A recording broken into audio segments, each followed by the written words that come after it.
all fields or all sector. He said that it should be present in all fields or all sector. Okay, but what happened? Sorry, not but not now, but it was accepted by all. Okay, these particular things it was accepted by all. Whatever demands we put were accepted. Now comes, but Dalits were not allowed to drink water from Chowdar lake, which was in Mahad. Okay, they were not allowed to drink water. Everything was allowed. Their participation was also ensured. But the thing is, they were not allowed to drink water from this Chowdar lake, which was present in Mahad. First, this was a thing to activate the revolt. What happened now? The movement started in the year 1927. This gave rise to this particular Mahad Satyagraha movement. Okay, how this particular movement started? Satyagraha was called. Obviously, Satyagraha was called. Who called this particular Satyagraha? Satyagraha was called by Ambedkar. Okay, Satyagraha was called by Ambedkar, and this created confidence. Okay, yes. Okay, this created confidence among Dalits. Okay. This created confidence among the Dalit. Okay, what happened in this? All the Dalit representatives gathered here. What happened is all the Dalit representatives gathered here. They're present over here. Okay, where at Chowdar Lake.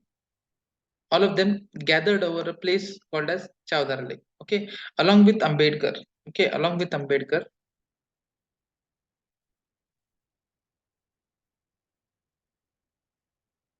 all those who were gathered, what they did they drank water. Okay, and this revolutionary step, okay, this revolutionary step was encouraged by the Dalit people. Okay, everyone was very joiced by this particular month. Okay, this was a revolutionary step in Dalit movement. But do you think upper class would like it? Obviously no. Okay, this was a revolutionary step in Dalit movement, but the upper class didn't like it. The upper class did not, they were not in the support of this particular. Okay, so this one, the first thing was called as Mahad Satyagraha. This was story of Mahad Satyagraha. Okay, second important thing in his life was when he put manusmriti on fire. Okay, so what happened was a Satyagraha conference again in 1927 itself. A Satyagraha conference was called. What happened in 1927 itself? A Satyagraha conference was called in Mahad. When you can see in the end phase, that is in December. Okay, who was the important person over here? Tipu Sambhaji Gaikwad. Okay, Tipu Sambhaji Gaikwad is an important person who called this particular movement. Okay, now this particular person, Tipu Sambhaji Gaikwad, was also the chairman of reception committee.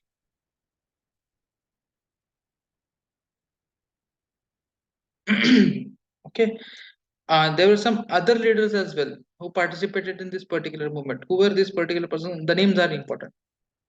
Okay, Anantrao Chitre. One person amongst them was Anantrao Chitre. And second one was Gangadhar Neelkantha. Okay. Then you have Sahastra Buddhe. Then you have Surbha Nana Tipness. Okay. Now, what all these leaders did with Ambedkar, all these leaders have decided to put Manusmriti on fire.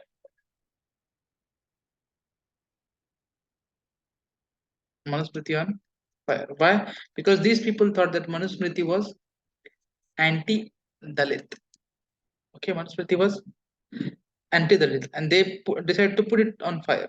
Okay, and this particular move again gave confidence. Okay, the second gave confidence to Dalits. This particular move again gave confidence to the Dalits. Okay, so finally, what they did, they have put this particular Manusmriti on fire. Okay, and the next important step which was taken was in the context of kalaram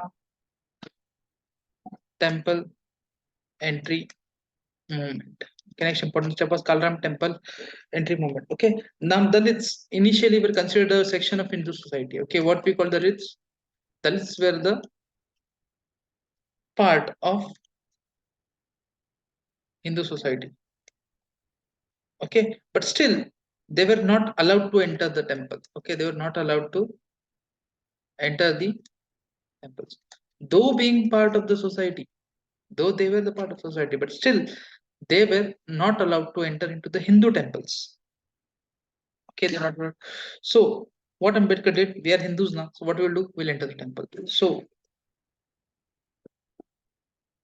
Ambedkar decided to enter when in 1930. So what happened? Nearly 8 to 10,000. See, initial two movements gave a great boost to the Dalits, that it gave them confidence that they too can fight for their rights. Okay, but they should be behind. They do have the courage. They can fight. Okay, and for that particular thing, what happened? Due to the call of Ambedkar, 8 to 10,000 Dalits gathered. Okay, so as soon as these people gathered in the temple, what the temple authorities did? Temple doors were closed for this crowd of Dalits. Okay, now what happened? These people sat in front of this temple. Okay, this satyagraha lasted for 1 year, and the most important thing was women were also part of this particular satyagraha. Women were also part of it. Okay, women were also part of this particular satyagraha. An important thing about this particular thing. Okay, finally, you can say Dalits got entry. They won this particular movement, and satyagraha was called off. Okay, and final satyagraha was called off. Okay, so this was about the Kalaram temple entry movement. This was the initial phase of Ambedkar, or the initial contributions of Ambedkar in towards the society. Okay, the first part ends over here. The second part will be discussing about the educational contributions and political contributions of Ambedkar. Okay, so I hope you guys have enjoyed this particular session. You have got to know various different points from this particular topic. In the next session, we'll be discussing something more about Ambedkar. Okay, so thank you for being attentive. Chalo, have a good day.